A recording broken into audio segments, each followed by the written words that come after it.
دوستوں، جب نماز پڑھتے ہوئے انسان کے سر پر اسکیننگ مشین لگا کر اسکین کیا گیا تو ایسا کیا چمتکار ریکارڈ ہوا جسے دیکھ کر سائنسدانوں کے بھی ہوش اڑ گئے۔ نبی پاک صلی اللہ علیہ وسلم کے فرمان پر کی جانے والی ایک نئی ریسرچ جو یونیورسٹی آف ملیشیا کے بائیو میڈیکل انجینئر ڈپارٹمنٹ کے ایک ٹیم نے سائنٹسٹ ہیزم نفیش کی لیڈرشپ میں کچھ نمازیوں کے سر پر EEG مانیٹر لگائے تاکہ یہ دیکھا جا سکے کہ نماز کے دوران دماغ میں کیا بدلاؤ آتے ہیں۔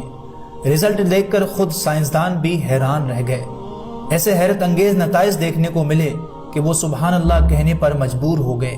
ایسا کیا معجزہ ان کو نظر آ گیا تھا، یہ جاننے کے لیے اس ویڈیو کو اینڈ تک ضرور دیکھیے گا۔ دوستو، یہ ریسرچ ملیشیا کی ایک یونیورسٹی کی ایک ٹیم نے سائنسدانوں کی قیادت میں ایک ریسرچ کی جس میں نماز میں مصروف افراد کے دماغ کے حصوں کو نماز کے مختلف مراحل کے درمیان یعنی رکوع، سجود اور قیام میں دماغ کے اندر موجود اندرونی سگنلز کا مطالعہ کیا گیا، اور تحقیق کے نتائج سے معلوم ہوا کہ نماز کے دوران بالخصوص سجدے کے ٹائم دماغ میں الفا ویو ایکٹیویٹی میں نمایاں اضافہ ہو گیا، اور خاص طور پر سجدے کے وقت یہ سگنلز اپنے عروج پر تھے۔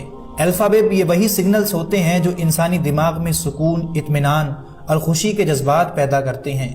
یہ روز روز کی مشکلات اور تکلیف کے شکار دماغ کو پرسکون کرنے اور انسانی صلاحیتوں کو نکھارنے میں بھی اہم کردار ادا کرتے ہیں، اور سجدے کے دوران دماغ میں ان حصوں میں الفا ویو کا اخراج رسول اللہ صلی اللہ علیہ وسلم کی اس حدیث پاک کو حرف بحرف سچا ثابت کرتا ہے کہ مومن سجدے کے دوران اپنے رب کے سب سے زیادہ قریب ہوتا ہے۔ دوستو، کچھ سمے پہلے انڈیا کے شہر حیدرآباد کے ایک مشہور سائیکولوجسٹ نے اپنے ایک انٹرویو میں کہا کہ نماز پڑھنے والے دماغ کی بیماری سے محفوظ رہتے ہیں، اور مختلف ریسرچ میں یہ ثابت ہو چکا ہے کہ نماز انسانی جسم کے لیے ایک بہترین ورزش ہے۔ نمبر 1، جب ہم تکبیر کے لیے ہاتھ اٹھاتے ہیں تو یہ باڈی کو الرٹ کرتا ہے اور کندھوں کی نسوں کو ایکٹیو کرتا ہے۔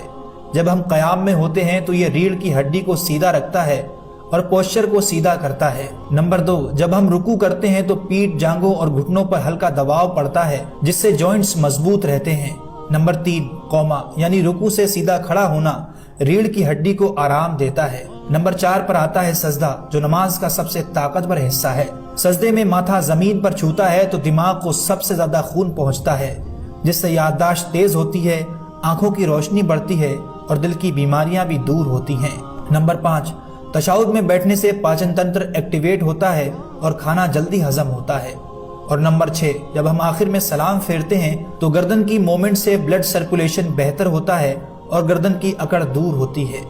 دوستو، یہ وہ مقدس عبادت ہے جس کے پڑھنے سے چہرے پر نور آتا ہے، جس کے پڑھنے سے دل کو سکون ملتا ہے۔ اسلام کے ارکان میں سے ایک قرآن مجید میں جس بات پر سب سے زیادہ زور دیا گیا وہ نماز ہے، جسے ہر مسلمان مرد اور عورت پر فرض کر دیا گیا، اور یہی وجہ ہے کہ نبی اکرم صلی اللہ علیہ وسلم نے اپنی امت کو بار بار نماز پڑھنے کے متعلق ارشاد فرماتے رہے۔